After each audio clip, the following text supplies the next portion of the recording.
The road to the Super Bowl goes through Baltimore. It's a very difficult place to play.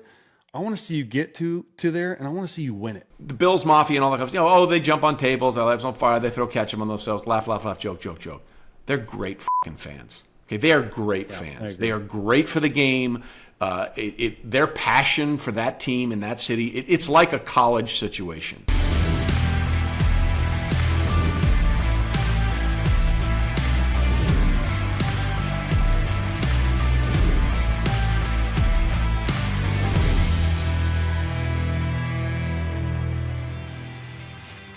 What's up, everybody? Welcome into the Week 18 edition of Chasin It here in the 33rd team. Trey Wingo here with Chase Daniel.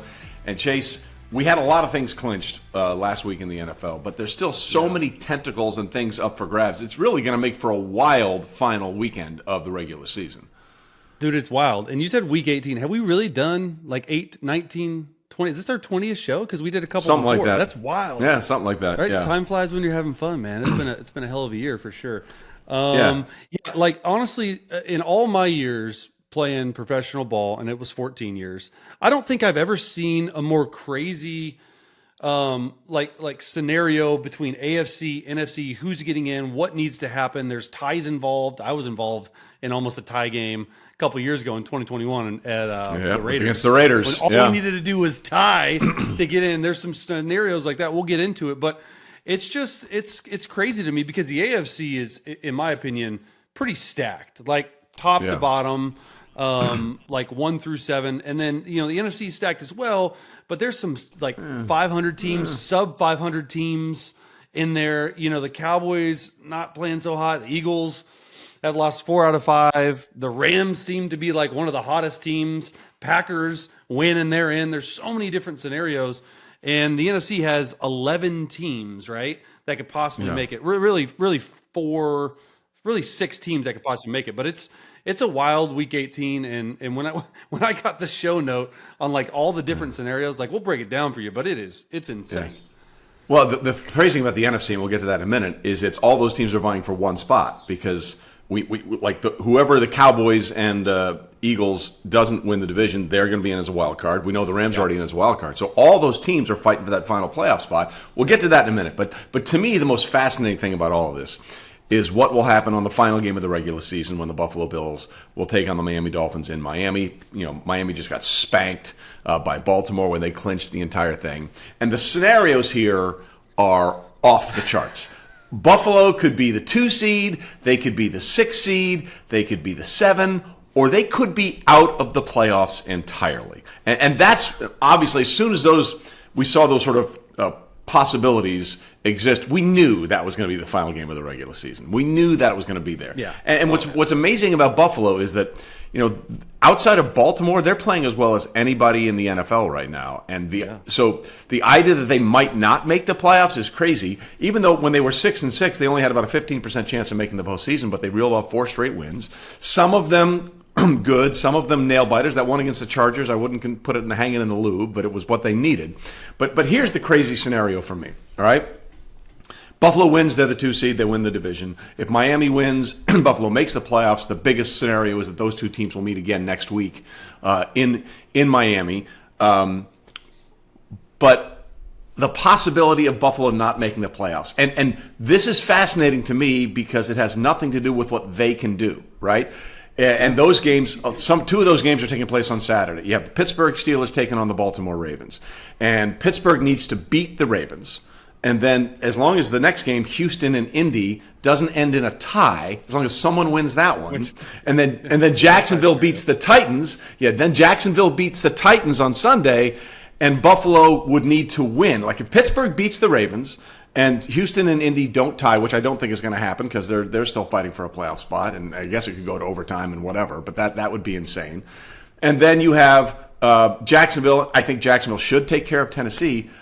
I think there's a real possibility that Buffalo might not make the postseason, which is nuts because let's start with the Pittsburgh game, right?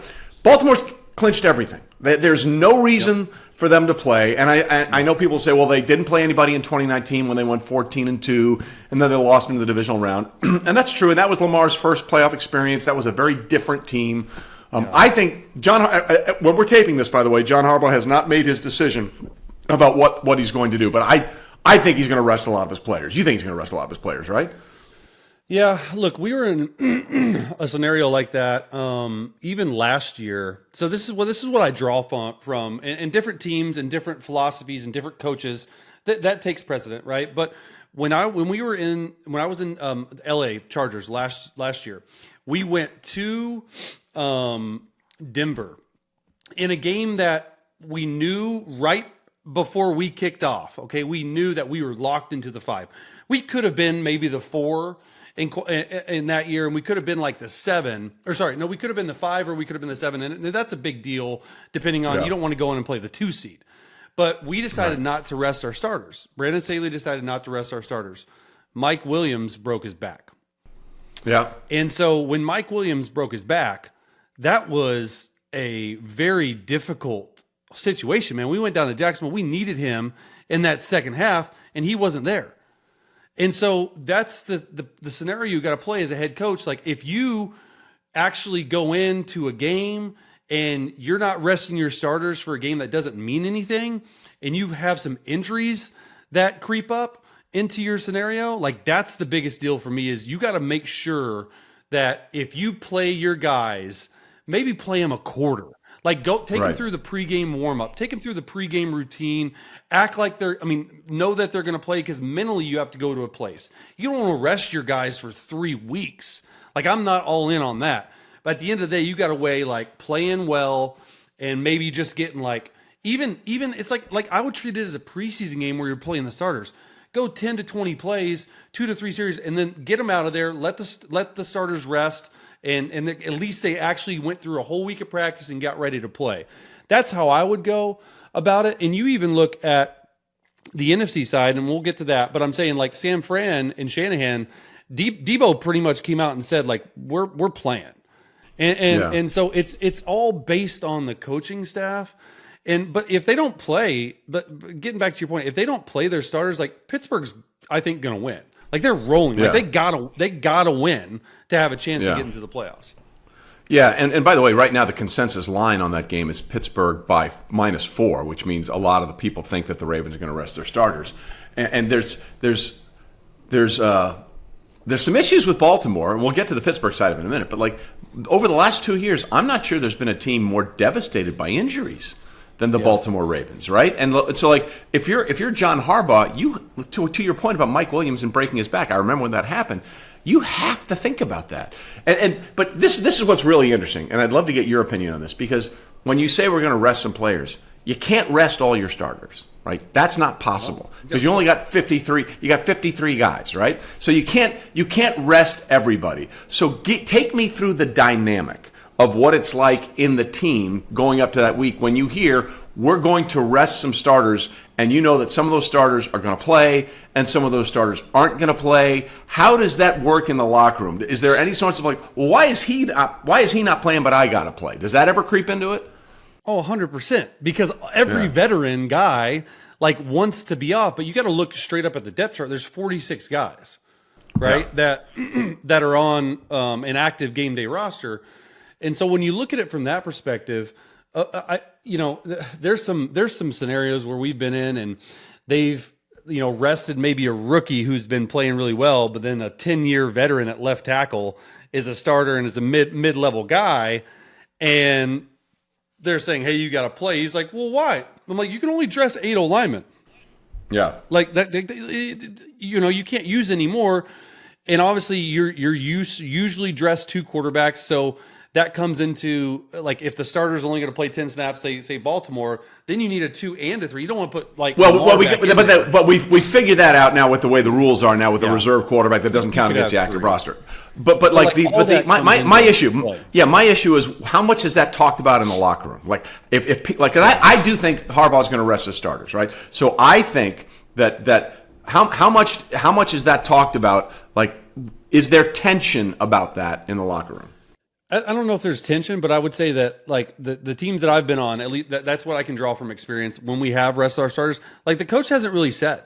The coach just let it be up in the air. So the starters are preparing to play, the backup. So you're going like a normal week, and then maybe a day or two before they'll call you and be like, hey, you're playing. Like we're not playing the starters. So I don't know if there's tension. I think everyone's just focused. But I think with the 1 seeds locked up, right? You have 2 number 1 seeds that are fully locked up. I guarantee you these starters are like, hey, like I need a little break. Like Trent Williams for San Fran is like, man, I ain't playing. Like no shot. Like you got certain guys like that. But I don't know if it's tension more so just like, hey, I want to break, I want to rest. Yeah. So there's all of that situation. And then there's the situation with Pittsburgh because they are going with Mason Rudolph. They're riding with Mason. And it came out this week that Kenny Pickett was kind of pissed off. And he's like, well, if I'm not suiting up, I'm not going to play. To which I would say, dude, you suck. Okay? Like, let's just be honest about it. Like, Tommy DeVito, the bench Tommy DeVito has more multiple touchdown pass games in his career than you do. Okay? So you have no leg to stand on. And you have no tiny hands to stand on either, because that was a big thing about Kenny Pickett when he was drafted. He has little tiny, little hands, little raptor hands. We think he said that. We're not sure, but we think, according to some people, that would be a bad look, though. Honestly, if that happened, that would be a bad look. He had to address it, right? He had to address it. And but they, I mean, listen, the Steelers have had quarterback issues since Ben retired. Okay, this is nothing new. 100%. I mean, they have had all these kind of issues. So when you have a team that has rallied the way the Steelers have rallied, they took care of the Bengals a couple weeks back, won last week, once again assuring that whether or not they make the postseason, Mike Tomlin will never have a losing record. And again, I don't think that's straight. That's crazy. It's not appreciated enough. It's not appreciated enough.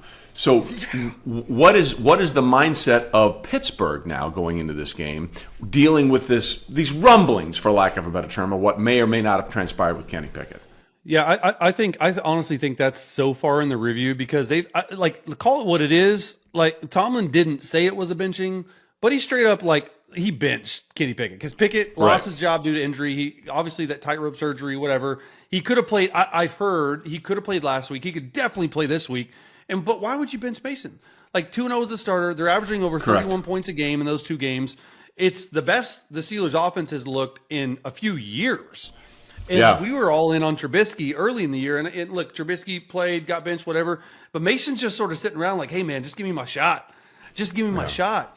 And so I think they're so focused, and I think they're in such a good spot offensively. With George Pickens finally having that breakout game after he was talking all that noise. We talked about it on the show. But it doesn't seem too crazy, Trey, that they could make the playoffs. Because, think about it. Like, the Steelers clinch a playoff berth. So they got to beat Baltimore, which we think, and you think that they're going to rest their starters. So in my opinion, they're going to win that game. Like they are way more motivated to win that game. Jacksonville has to lose at Tennessee. I don't see that happening because a lot's on the line for Jacksonville.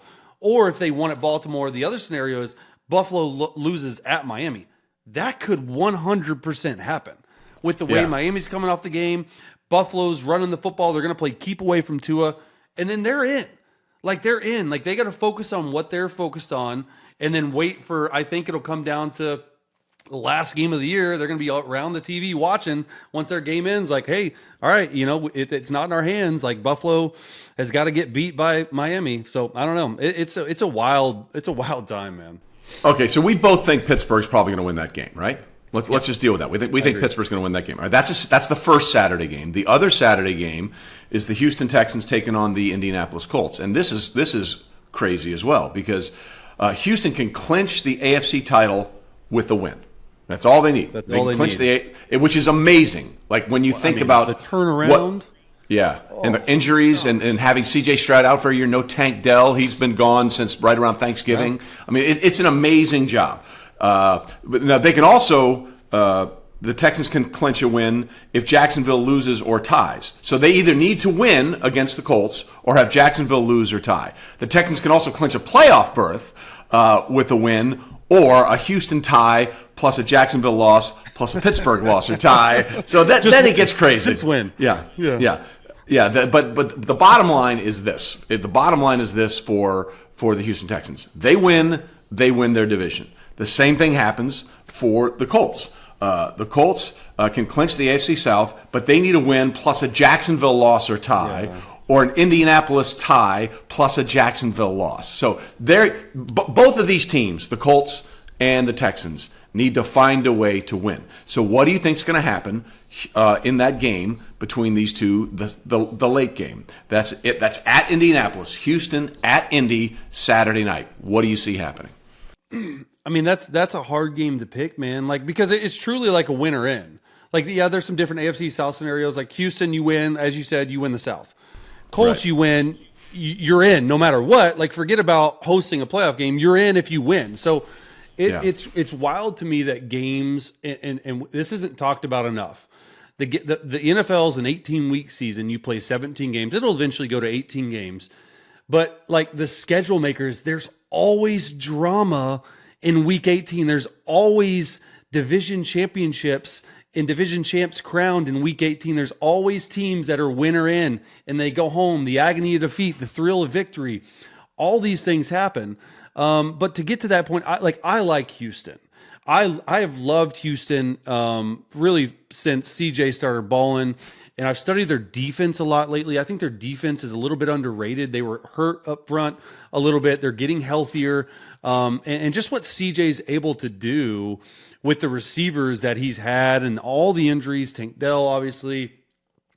But I like for Houston to go in there and to win, and it's going to be, Trey, and you agree with me, one of the best stories in all of football. Oh my God! If the Texans go in and win the division in DeMeco Ryans' first year, like we talked about it earlier on the show, or like earlier in the year, was like it takes one person to turn around a franchise. Well, they got two, right? So it's crazy to me that they could absolutely win the South, man. Like game 17 for them, all the chips on the table. You're going to see some crazy stuff. Guys are going to be a little bit nervous at first. They're going to settle in, and we're going to see a hell of a game.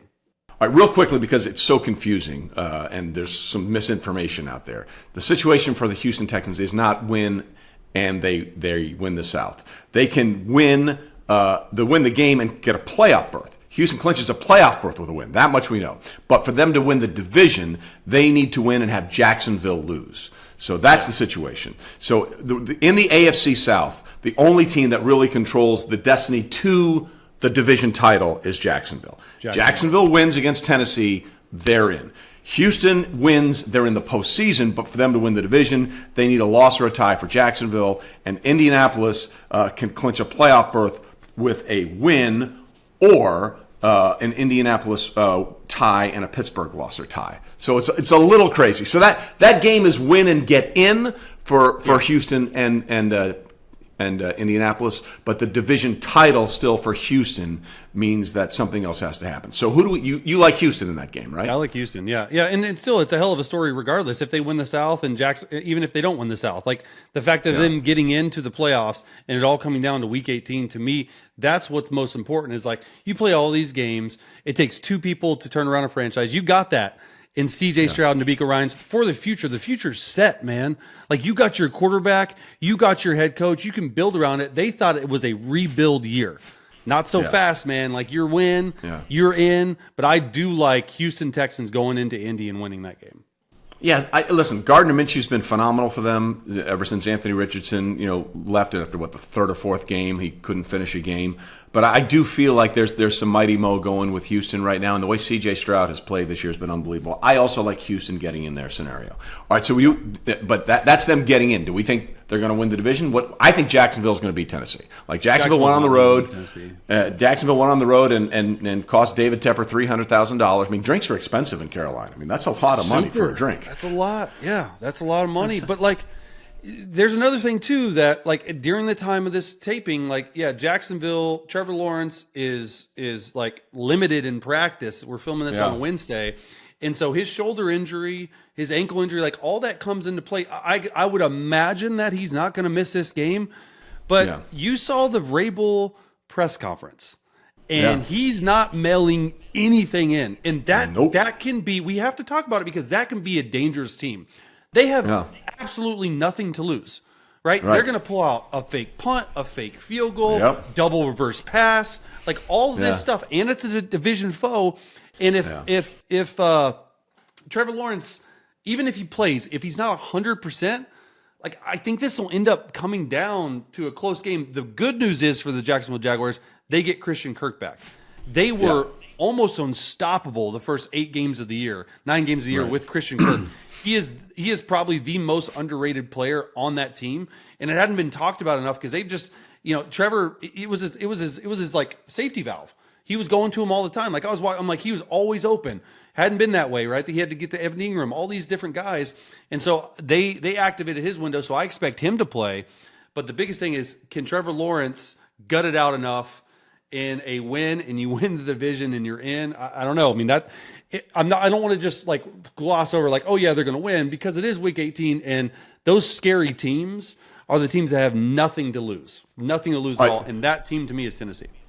Okay, so we both believe that Pittsburgh's going to beat Baltimore. We both like Houston to take care of Indianapolis, and even with that scary scenario, we like Jacksonville to win. Okay, I think Jacksonville wins. Yep. Okay, so this is where it gets interesting, because if all those things happen, the Pittsburgh Steelers have a chance to make the playoffs over the Buffalo Bills. So what do you think is going to happen in that game in Miami? Look, Miami has beaten one team with a winning record this year. That was the Dallas Cowboys a couple of weeks ago. That game was in Miami. They absolutely got their asses handed to them up in Baltimore. They have not beat another winning. They lost by 28 points, 48-20 earlier this season in September up in Buffalo. And they've lost Bradley Chubb to a torn ACL. And Buffalo goes down to Miami. And I don't know if you can speak to this, because I'm trying to remember where. Well, I guess when you were in Philadelphia, the hardest thing in the world to do, and maybe when you were in Kansas City too, is be a cold weather team that travels south to Miami late in the season when it's maybe 75 degrees and really humid. Like you always saw the Patriots struggle when they were the Tom Brady, Bill Belichick Patriots. Yeah. They always struggled in Miami, whether it was early or whether it was late. But I think late was even more difficult, because you have these cold weather teams coming from these places, and suddenly it's like 40 degrees warmer and way more humid than what you're used to. How much does that affect a cold weather team going down to a place like Miami in January? In January, I think it's different, because if you remember, the Bills went down and they lost to Miami. I think it was last year. It was early September, like first game or second game of the season. That was the Tua game where he was clearly concussed and he should have been taken out of the game. Yes, clearly concussed. But Buffalo ran like 98 plays. It was like 100. They killed him. Yeah. It killed them. I think this is actually the opposite of that. I think it's like, okay, good. It's January, 75 in Miami. Like, let's go. I remember when we were on cold weather teams in Chicago, and it was like, I was just like, get me out of this weather. Like, even a 50-degree day would be nice. So I don't think in January, if it's 75 and sunny, I think it's fine. I do think it's an issue, like you said, earlier in the year when it's much warmer. But I just think that, I'm a huge Bills fan, and I'm a huge Josh Allen fan. And honestly, without the turnovers this year, like, he would push Lamar Jackson for the MVP. I agree. And we talked about it last week. We did. And I just think they're a dangerous team right now, man. And I go back to Miami and what they're doing, and just they haven't beat they just haven't beat anyone. They're laying eggs. What do you think is going to happen? What do you think is going to happen in that game? You think Buffalo's going to win? Yeah, I do. Yeah, look, I think Buffalo's going to win. I think so too, which means they would be the 2 seed, so they would play the 7 seed in the wild card round, and obviously Baltimore will be resting because they're the 1 seed. Miami still has to show something to me, right? Like the knock has always been, and it's been there all year. The only team that they've had, the only team with a winning record they found a way to beat was the Dallas Cowboys, and the Cowboys totally effed that game up a million different ways, including Tony Pollard not getting in and the fumble on the next play, and some clock management. Dive fumble. What are we doing? Like fullback dive? Come on. Yeah, no. How about no? I still cannot believe in Miami until they do this. Thing. So I think Buffalo goes in. So that means Buffalo's going to be the 2. All right. So that means Buffalo will be the 2. Because dude, Trey, like the 2. You just glossed over that. They're going to be the 2, and they were 6-6. And so you're talking about changing offensive coordinators was the one thing that they needed to do to completely turn a new leaf and to be a 2 seed? Like what? And potentially play Houston or Indy? Yeah. Or Steelers? Like what?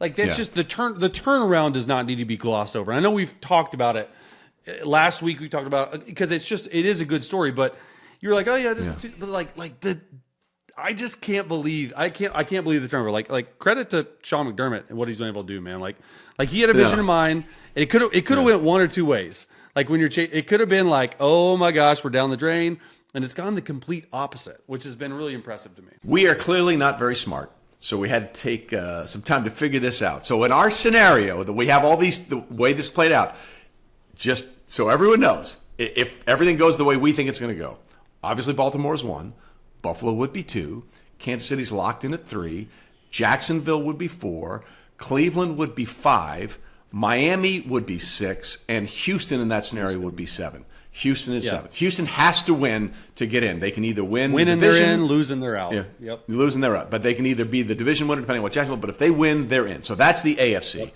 Good God, that was terrifying. Okay, now let's try and do the NFC, and hopefully we're not as well. The NFC, there's only one. No, the NFC, there's only one spot. So right, we just got to worry about who's getting in. Yeah. So here's what we know. Here's what we know. 5 teams. Correct. San Francisco's the 1. Either Dallas or Philadelphia is going to be the 2. If the Cowboys beat the Commanders, they're the 2 seed and they get a home playoff game. And Chase, that to me is amazing for 2 reasons. One, because the Cowboys have been so up and down, had so many opportunities to sort of punch their way in and really claim that thing.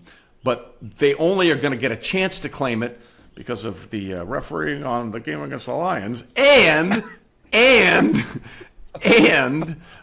Philadelphia absolutely falling apart. Like Philadelphia's lost 4 of their last 5 games. I mean, they were 10-1. They were 10-1, and now they're 11-5. It's absolutely ridiculous what's happened to Philadelphia.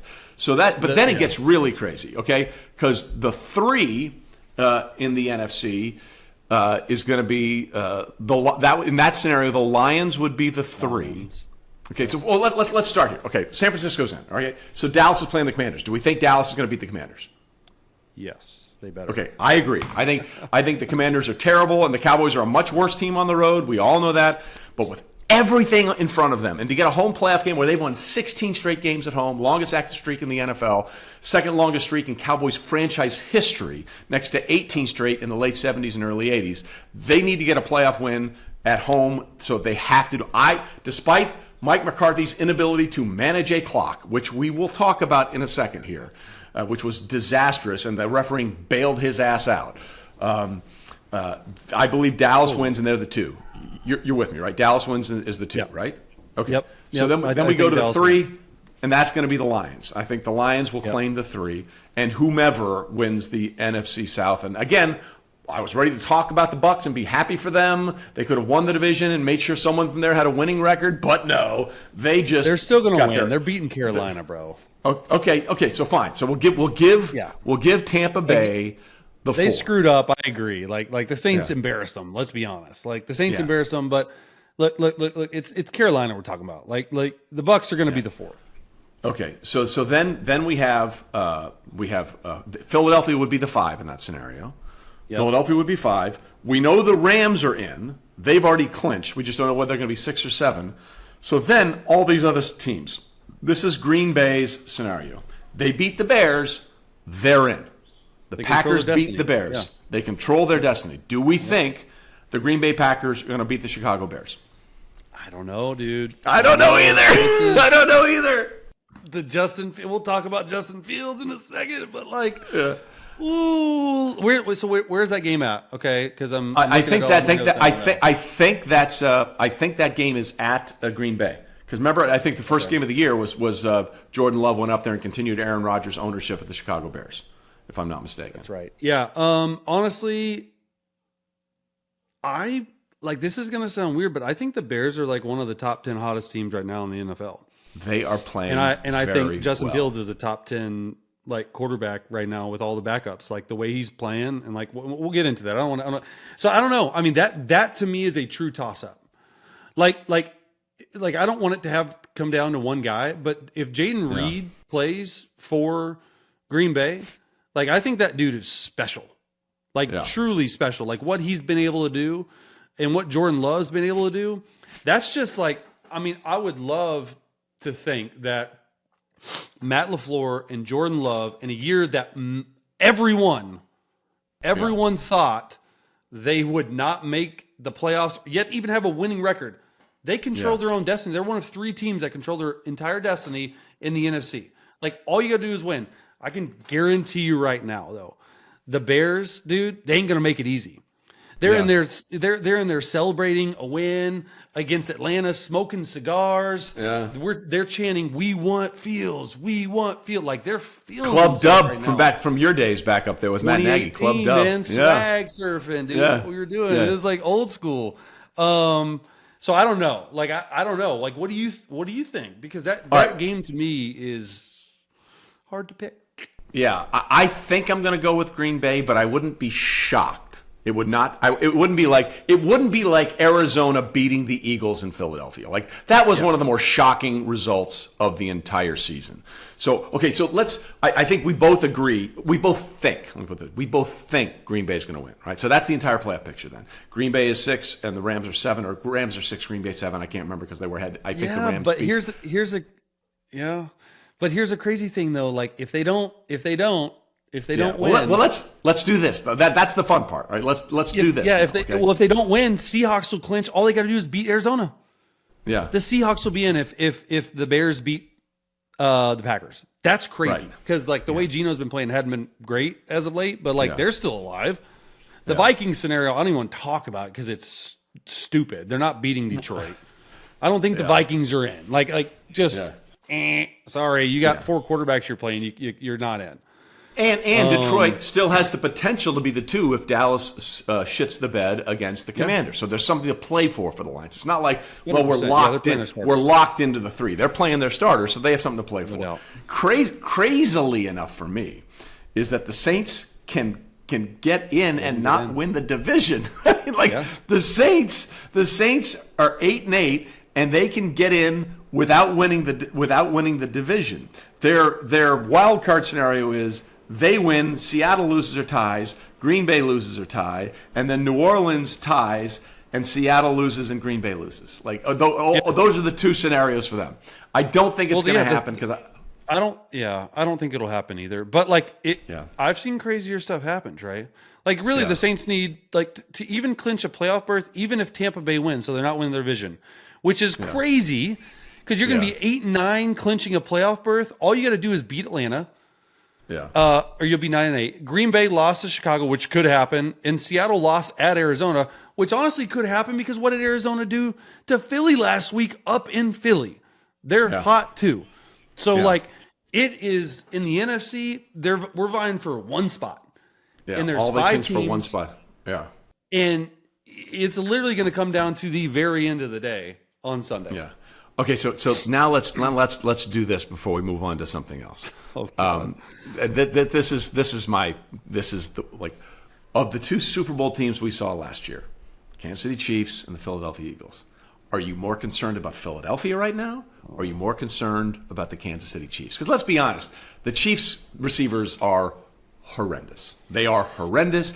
My favorite thing in that win over the Bengals was when Mahomes hit Marquez Valdes-Scantling, and he hit him on the hip, right? Didn't lead him perfectly. He hit him on the hip. Completely catchable ball for 99% of professional wide receivers. And Marquez did this hey, out here. I'm like, bro, you need to relax. You are the worst. You are the last person. You are the last person that should be saying, put the ball here, because every time they put it in your hands, you frickin' drop it there too.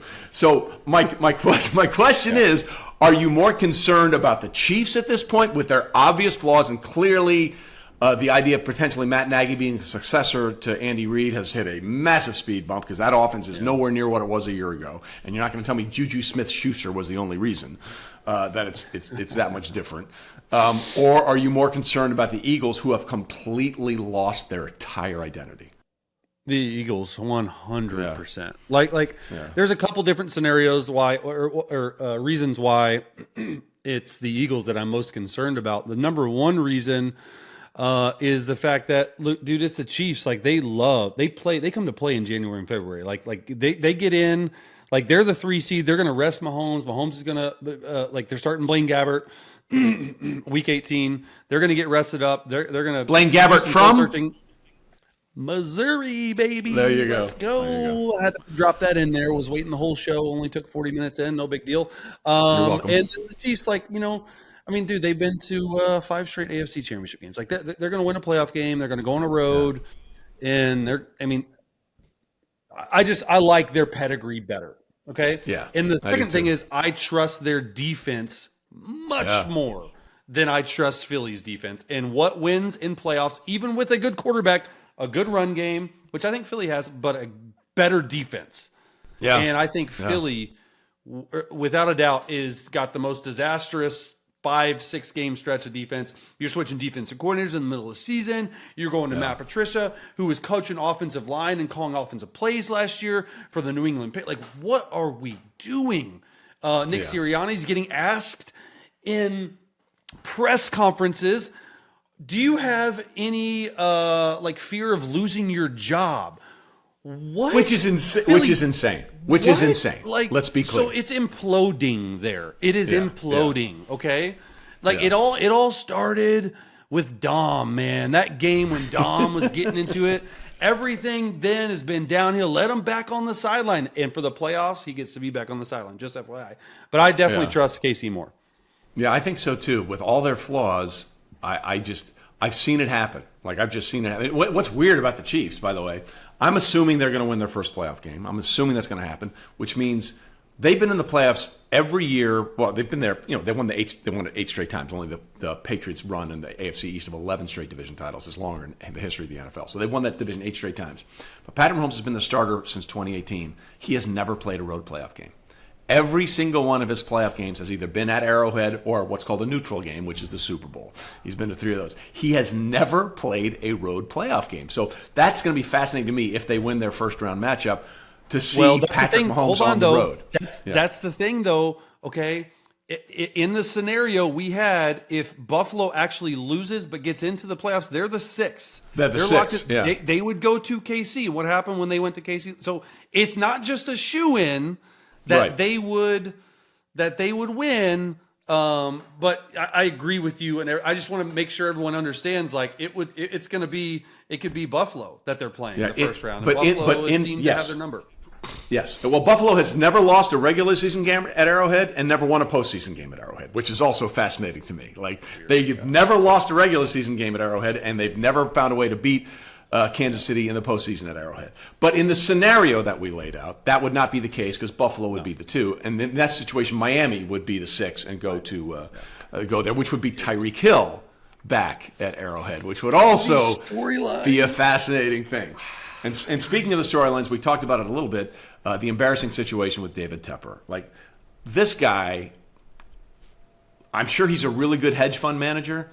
He is really becoming a terrible owner, like a terrible owner. He threw that drink on the Jags fan, and he's first of all, if I'm David Tepper, he made an apology. He needs to do more. He needs to go out there and find that fan. Was it take an care apology of him. though? No, it wasn't really an apology. No, it wasn't. That's a good point. That's a good point. I saw it today, and it was like 3 lines. I'm like, well, pretty much you didn't apologize. You just said, I should have, whatever. No apology. $300,000. Like, it's .0021 of his net worth. Like, it's a drink for him. Yeah, it's a drink for him. But that part of it, that's the league and all that kind of stuff. Like, this guy's a terrible owner. Let's just be honest. He's a terrible owner. He has proven himself. The worst kind of owners are the owners that think they know football, and obviously he was part of a small minority group when he was part owner of the Pittsburgh Steelers, and that's part of his MO and his modus operandi. So why he thinks he knows more about football than he actually does. But like, the worst kind of owners, to me, in my opinion, I want to get your take on this as a player, are the owners that interfere and meddle because they think they know football. They're the worst. Dude, they're the absolute worst. I agree. And it's owners that get too involved with the GM and the head coaching decisions. That's not your job. Nope. You have an owner. Your job is the reason that you hire these people to handle the football. You worry about all the money side in the NFL and the collective bargain, all that stuff. And so when you're meddling in football over and over and over, and you're spending all this money. Oh, I have all this money in the world. You're still spending money, and you're just restarting the clock on the franchise over and over and over again. Like, it gets back to players, quite honestly, Trey, you know it. And those players, even if they get a similar contract in Carolina or somewhere else, like I've seen many guys that have turned down free agency offers at bad owned team. Because they're like, you know what? That's just a dumpster fire, man. Like, I don't want to go there. I'm not calling Carolina a dumpster fire yet. However, you got to get this head coaching hire correct. Because what you've done in your resume so far since you've been in the league hasn't been so great. No, it hasn't. And, they might have chosen the wrong quarterback with Bryce Young. Look, a lot of things can still happen. I'm not saying it's not going to happen. That's why the word might is in there. People get really upset when they forget certain words. Like, you put something in a tweet or on thread, arguably this was the greatest play or whatever, and they're like, it's not even close.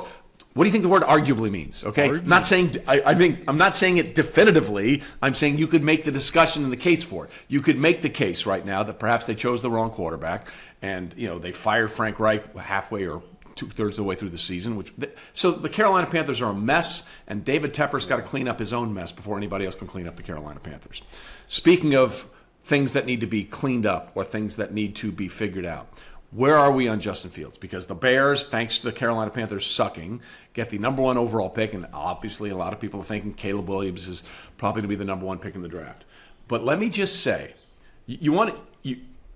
people always want the next best thing at quarterback, right? That's the thing. We always want the next hot thing, okay? You cannot have a better example of how difficult it is to draft a quarterback then go look at the 2020 quarterback draft and look at the 2021 quarterback draft. 2020 quarterback draft, Joe Burrow, number 1 overall, home run. Later in that round, Tua Tagovailoa, I think was 3rd or 4th in that, I can't remember. Yep. Home run. Justin Herbert, I don't care what anyone says, home run. Okay? Yes. And then what happened in the second round? Jalen Hurts goes to Philadelphia. And yes, he's had some limitation because of injuries, but I think he's going to be good, and I think he's going to be. So that quarterback draft, off the charts good, right? Agreed. 1 year later, Trevor Lawrence. Okay, has not been the savior. He's been good, hasn't been great. Good. Everything after that is an unmitigated disaster. An unmitigated disaster. You have Mac Jones benched for Bailey Zappi. You have Trey Lance, who was traded and is languishing as the 3rd stringer in Dallas. Justin Fields is rising a little bit. And then Zach Wilson is gone, and he should never be a starter anywhere in football again. So you want to talk about how hard it is to draft a quarterback. Just go look at the 2020 quarterback draft and the very next year when everyone said it was such a rich quarterback draft, and it has been really bad. So with that being said, what should the Bears do? The Bears should not trade Justin Fields. Bingo. I agree with you. Because then you're the Jets. Because then you just become the Jets, and you just do the spin cycle over and over and over again. And I don't know. Like I try to base my opinions on facts, and the facts on tape, especially the last 5 to 6 games, have been he's playing at a top 10 quarterback level. Like truly. And I would argue that the first few games of the year and even half of last year, Luke Getsy was calling an offense that was completely not suited for Justin Fields to run. And because of that, he struggled. And they finally got him in the shotgun. They finally got him moving around. They finally got him on the run, outside of the pocket. And look, I know, and I'm guessing that Ryan Poles really wanted this to be an easy decision. Yeah. Because now the spotlight switches from, is Justin the guy? A lot of people in the league, in media, and people that know football think he is, to now it goes directly on Ryan Poles. You have a very difficult decision. It's not an easy decision, especially with the way that Justin Fields has been playing this year. And so you take that into account. If Ryan Poles goes and trades Justin, which I would agree that, or I would say that Justin will be a starting quarterback next year at some team, Like he has proven and put it on tape that he is. Yeah. If they draft Caleb Williams, Drake May, or look, I would put Michael Penix Jr. up there as well. I was about to say, with the way he's played for Washington. Was able to throw the football this year, especially against Texas when 22 million people were watching. Like, it got scouts' attention, make no doubt about it.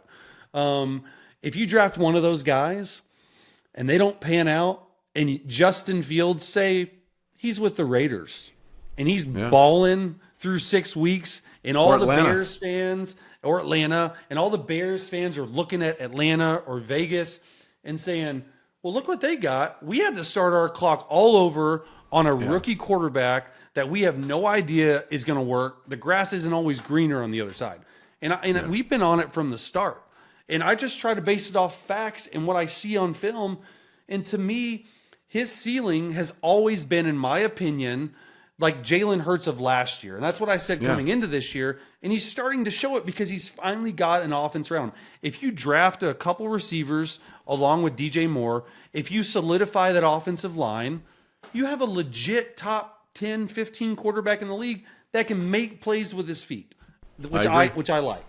And so it is a very big talking point right now. I've been on it since September that they should keep Justin Fields. But, it's not my decision.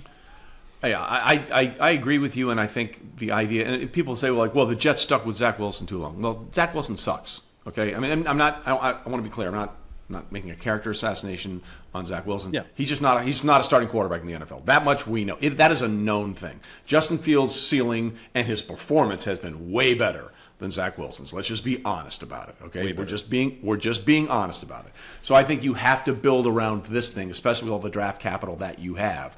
The DJ Moore thing slowly was getting better and better all year long. Let's keep putting things around this guy and give him an opportunity. And there's another quarterback we need to talk about. Is Lamar Jackson just laughing at everybody right now? That was the thing this entire offseason. All these quarterback-needy teams had no interest in Lamar Jackson. I don't know why they wouldn't. I'm not saying there was collusion, but there might have been some chain of thought with some of the owners that maybe we don't want to go down the Deshaun Watson road again. And quite frankly, you could argue that they might be right in doing that because the Browns are winning not because of Deshaun Watson, because of Joe Flacco, as we said, and everybody else. So I can understand why the owners would feel that way. But if you're Lamar Jackson, the MVP is his, right? You think so at this point? 7 touchdowns in that game. I think the MVP is his, especially the way they locked it up. How good do you feel if you're Lamar Jackson right now? Where all the stuff that you went through, and people are like, well, I don't know. And the Ravens did that dance for the longest time, where we're committed, but you weren't really committed. I mean, you can say you're committed, but your actions prove whether or not you are committed. If you're Lamar Jackson, you really have to be like, dude, told you all along. Dude, I love it. And honestly, the reason I'm looking down on my phone is because he is laughing. First of all, because he's proven to mainly himself, but to everyone else, shut up, just be quiet, because I know what I'm doing. Okay. Yeah. But we think there's a 99% chance that he's going to win the MVP. Lamar Jackson will be the second youngest player to win multiple MVP awards in his career. The only other guy, Jim Brown, won multiple MVP awards at a young age. He was 22 years old. So that puts Lamar Jackson ahead of Brett Favre, Hall of Famer, ahead of Patrick Mahomes, Hall of Famer, ahead of Peyton Manning, Hall of Famer, ahead of Kurt Warner, Hall of Famer. Hall of Famer. Yeah. Come on, bro. The youngest? The dude is, he turns 27 on the last day of the season.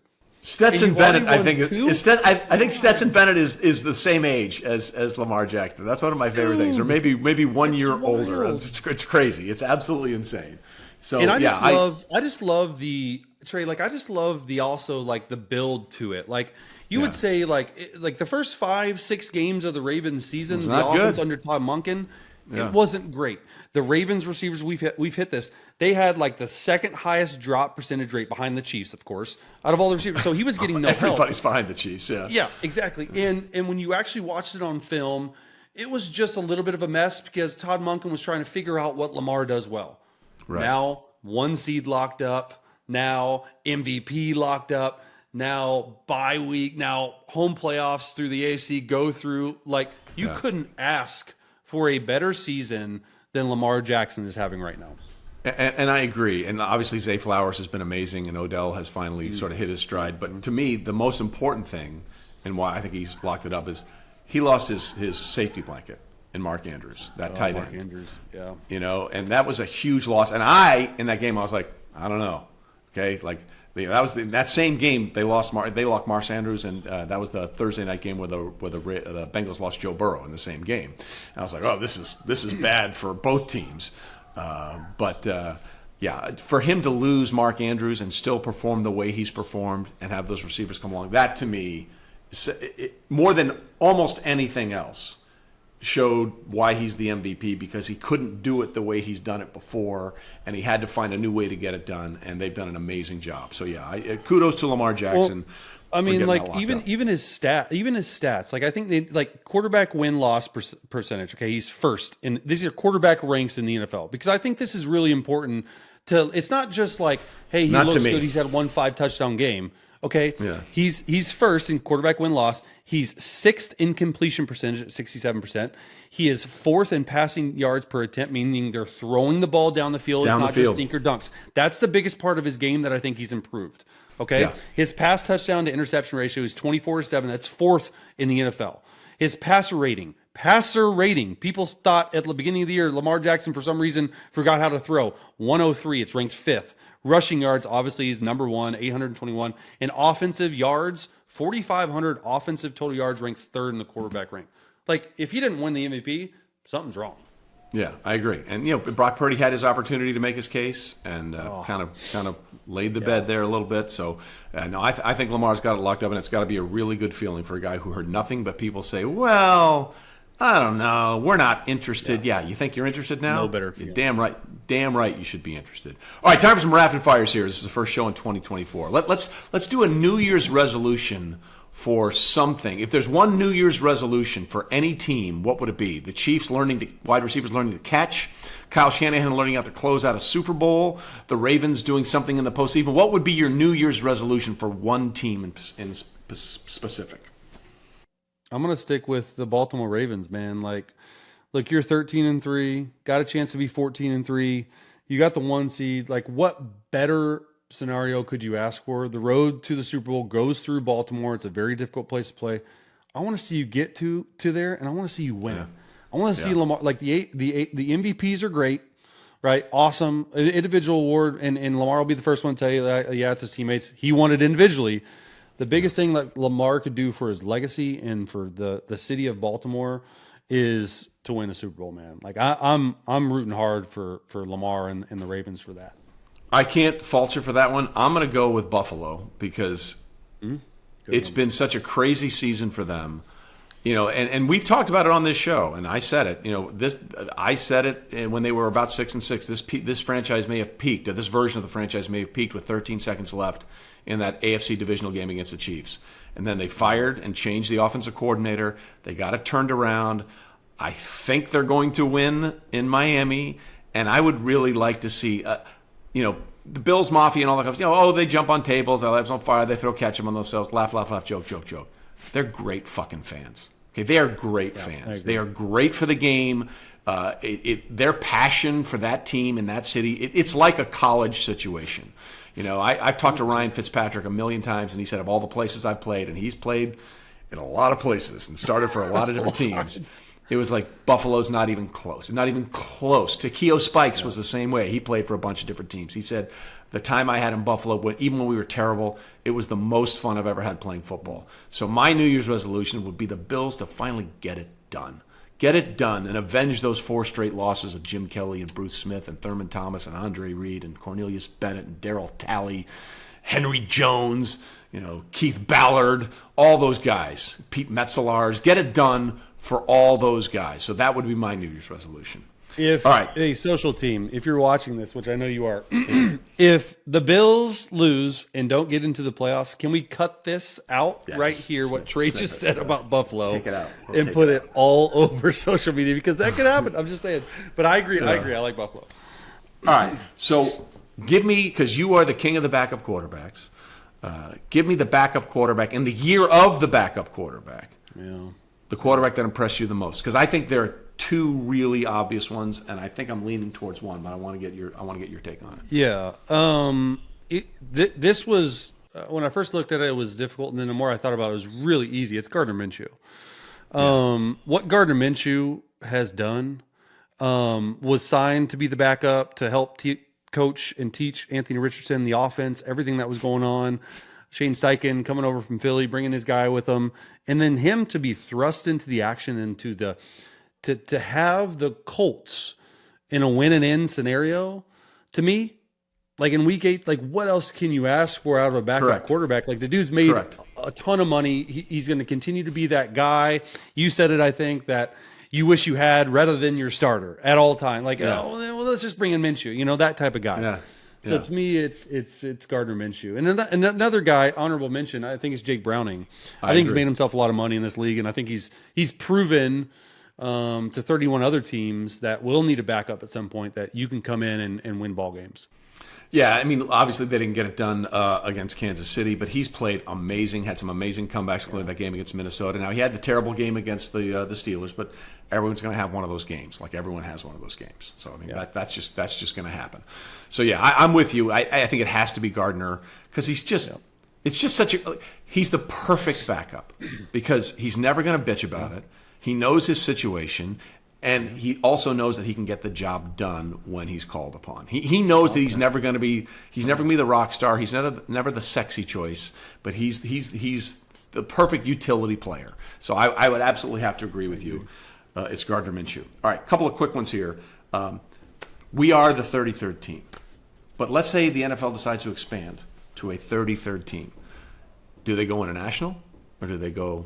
They keep it in the States? Because I know the league wants to go international, and so they do go international. Where do they go? They played all these games in London. The games in Germany have been amazing, and for those that remember the old Waffle, the World League of American Football, like half the teams were in Germany. The Rhine Fire, the Berlin Galaxy, the Frankfurt Galaxy, the Berlin something, I can't remember what they were, but half the teams were in Germany.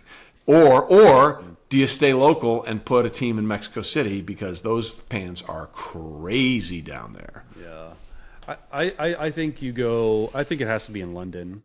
I think like Mexico City would be great, but I think logistically, the league has talked about it. I've been a part of 3 separate CBA collective bargaining agreement negotiations, including an uncapped year. And every single one of these, like, well, what do we think about the international?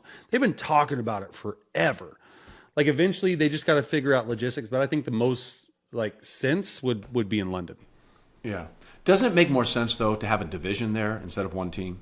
Like, to me, that would make more sense, because if you're in London and you're traveling like all the time, yeah, it would make more sense. It'd be 4 game home games. It'd be four away games in a row. Be back at so it just be brutal on family life, honestly. Like to me, well, the NFL doesn't care about that. Like, they care about this. But to me, it would make more sense if we had an international division, right? And had them compete against each other, and they all come over a couple of times. 4 more teams. Let's make 36 teams. Why not? And then we would be the 37th team. So just the way it works. Let's go. Well, survive and advance. Adapt or die. Yeah. That's the way it works. All right, my man. We'll see if any of these things come to fruition. All I know is that we were completely confused while we were doing it. So you guys were probably confused while you were listening to it, and we'll see what happens, and we'll talk to you after Week 18.